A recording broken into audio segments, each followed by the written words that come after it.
जय हिंद साथियों, स्वागत है आपका। उम्मीद है कि आप बहुत ज़्यादा अच्छे होंगे। बात करने वाले हैं यूपीपीसीएस 2026 नोटिफिकेशन, सीटें, प्रीलिम्स और मेंस एग्जाम को लेकर यहाँ पे कंप्लीट स्ट्रेटजी के बारे में बात करेंगे। साथ में बहुत सारे साथी पूछ रहे हैं आरओ और यारो 2023 फाइनल रिजल्ट के बारे में, तो इसके बारे में बात करेंगे। और पहले इसी के बारे में बात करेंगे क्योंकि आज जो है थोड़ा इंतजार था इसके बारे में। तो साथियों, आपको पता ही है इसके बारे में कि आपका रिजल्ट जो है बन के तैयार हो चुका है और बस उसको जो है साइट पे अपलोड करना है। लेकिन अपलोड करने से पहले एक छोटी सी जो है मीटिंग होती है जिसमें अध्यक्ष उप सचिव लोग होते हैं।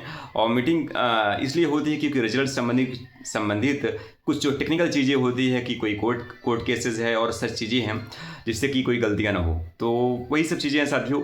और जैसे ही कुछ मीटिंग की खबर आती है कि अब रिजल्ट आने वाला है तो मैं आपको टेलीग्राम पे जो है इसको लेके साथियों अलर्ट कर दूंगा। लेकिन रिजल्ट जो है बहुत जल्द मेरे हिसाब से कल की भी उम्मीद बहुत ज़्यादा है और आज की भी उम्मीद थी, लेकिन आज मीटिंग थोड़ा सा डिले हुआ, इसी वजह से नहीं आ पाया। तो देखते हैं कि जैसे ही कुछ मीटिंग की खबर मिलती है तो साथियों जो है आपको न्यूज़ दी जाएगी। लेकिन रिजल्ट जो है कभी भी आपका जो है जारी हो सकता है। अब यहाँ पे बात करेंगे कि आपका यूपीपीसीएस 2026। तो पहले बात करते हैं यहाँ पे नोटिफिकेशन को लेके। तो साथियों, आपको पता है कि एग्जाम आपका 6 दिसंबर 2026 है, जो कि बहुत ज़्यादा डिले हो गया है। और इसी वजह साथियों इस समय नोटिफिकेशन भी आपका थोड़ा डिले आ रहा है क्योंकि एग्जाम भी बहुत ज़्यादा डिले हो गया। तो नोटिफिकेशन जो चांसेस है कि वो मई के महीने में ये नोटिफिकेशन जो है साथियों आपको देखने को मिल जाएगा। अप्रैल में भी कुछ चांसेस है लेकिन मई में ज़्यादा लग रहा है मुझे, तो मई में जो है आपका नोटिफिकेशन देखने को मिल जाएगा। और जहाँ तक सीटों की बात करते हैं तो इस साल जो है आपको स्पेशल सीटें जो हैं थोड़ी ज़्यादा देखने को मिलेंगी क्योंकि आपको पता है कि जो डायरेक्ट लेक्चरर की जो पोस्ट है उसकी सीटें अच्छी खासी हैं। बेसिक शिक्षा अधिकारी की वो भी आपकी 40+ सीटें हैं। साथ में आपकी कॉमर्स की जो है 40-50 सीटें हैं। सब रजिस्ट्रार की जो सीटें आपको देखने को मिलेंगी। तो ऐसे देखिए तो करीब करीब 400 या 450 सीटें जो हैं आपकी स्पेशल सीटें जो हैं देखने को मिल सकती हैं। और साथ में एग्जीक्यूटिव की भी सीटें अच्छी रहेंगी। तो ये जो आपका आंकड़ा है वो 1000+ आराम से जाएगा। आराम से जो सीटें हैं आपकी वो 1000+ जो है जाने के पूरे यहाँ पे चांसेस हैं आपके, ठीक है। और आपको पता है कि नायब तहसीलदार की सीटें अच्छी होती हैं, बीडीओ की सीटें आपकी अच्छी रहती हैं। पिछले कुछ सालों से जो है आपकी एसडीएम की सीटें जो है कम आ रही हैं। तो अभी एग्जैक्ट क्योंकि अभी अधियाचन साथियों आ रहा है जो संबंधित विभागों से बहुत सारी सीट से, तो अभी एग्जैक्ट सीटों का आंकड़ा तो क्लियर नहीं है। लेकिन एक चीज़ मैं आपसे कह सकता हूँ भरोसे के साथ कि आपकी सीटें जो हैं वो 1000+ जो है वो रहने के पूरे चांसेस हैं। और उसका रीज़न सबसे बड़ा है कि स्पेशल सीटें बहुत ज़्यादा हैं और इसी वजह से और एग्जीक्यूटिव सीटों की जो उम्मीद जो मुझे लग रही है पर्सनली, तो वो साथियों वो आपकी करीब करीब 800 सीटें जो हैं आपकी एग्जीक्यूटिव की रहेंगी इस साल, खासकर 2026 के एग्ज़ाम में, क्योंकि बहुत ज़्यादा डिले है।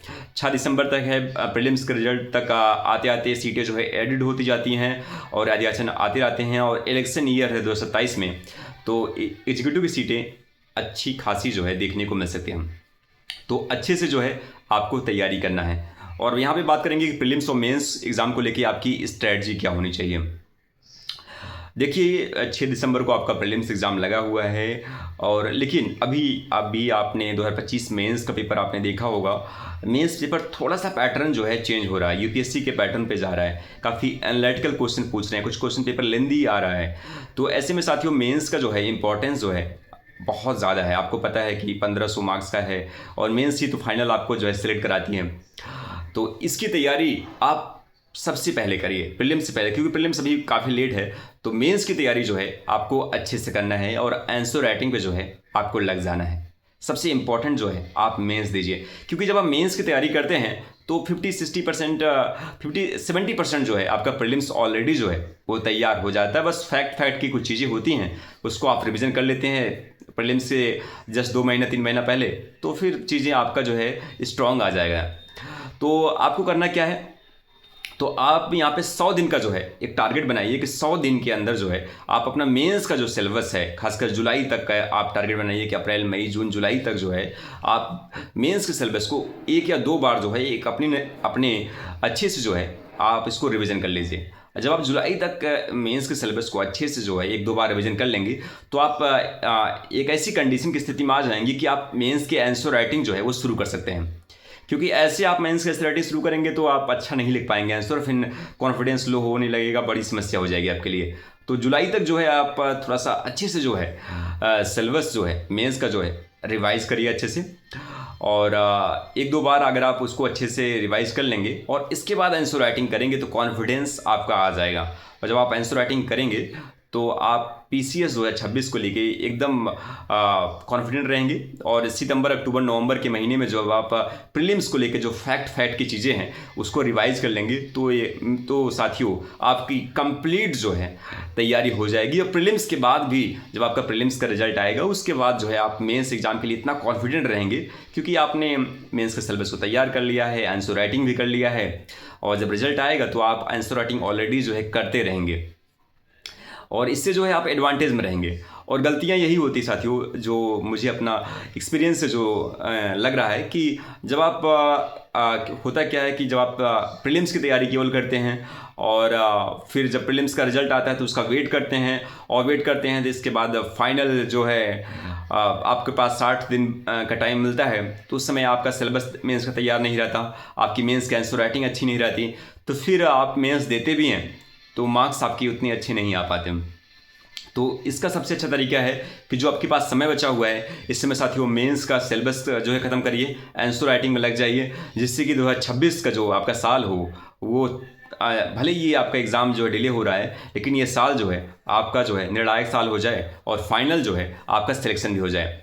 तो प्लान आप बनाइए कि जुलाई तक जो है मेंस के सिलेबस को आपको ख़त्म करना है, इसके बाद आंसर राइटिंग में लगना है और साथ में साथ थोड़ा सा लोअर पीसेस वगैरह का भी एग्ज़ाम आपका है, तो उसके साथ साथ जो है आप घटना चक्र की जो किताबें हैं वो सबसे इम्पॉर्टेंट है, सबसे इम्पॉर्टेंट है। अगर आपको प्रीलिम्स क्लियर करना है तो घटना चक्र की जो किताबें हैं उसको आप मल्टीपल बार जो है रिवीजन करके जाइए, आराम से जो है आपका प्रीलिम्स एग्ज़ाम जो है निकल जाएगा। क्योंकि अभी अब हो क्या रहा है साथियों कि अगर आप मेंस की तैयारी किए हैं अच्छे से और साथ में आप घटना चक्र की जो है किताबें आपने पढ़ा है जो प्रीलिम्स के लिए आती है, तो फिर आपको जो है आराम से जो है आपका जो है प्रीलिम्स एग्ज़ाम जो है निकल जाएगा। क्योंकि मेंस की तैयारी के दौरान क्या होता है कि आपका जो कॉन्सेप्ट जो है वो जो है क्लियर हो जाता है। जो कॉन्सेप्ट है हिस्ट्री का, ज्योग्राफी का, पॉलिटी का, साइंस का, तो आपका जो है कॉन्सेप्ट का एरिया जो है वो क्लियर होता है। और जब घटना चक्र की आप क्वेश्चन जो PYQ का जो सेट है उसको जब आप लगाते हैं तो फिर आपका जो है एक तैयारी जो है वो कंप्लीट हो जाती है।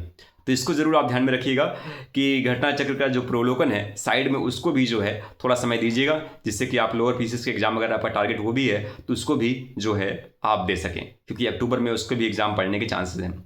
तो ये चीज़ें जो है आपको साथियों करना है। And thank you so much friends, मिलते हैं नेक्स्ट वीडियो में।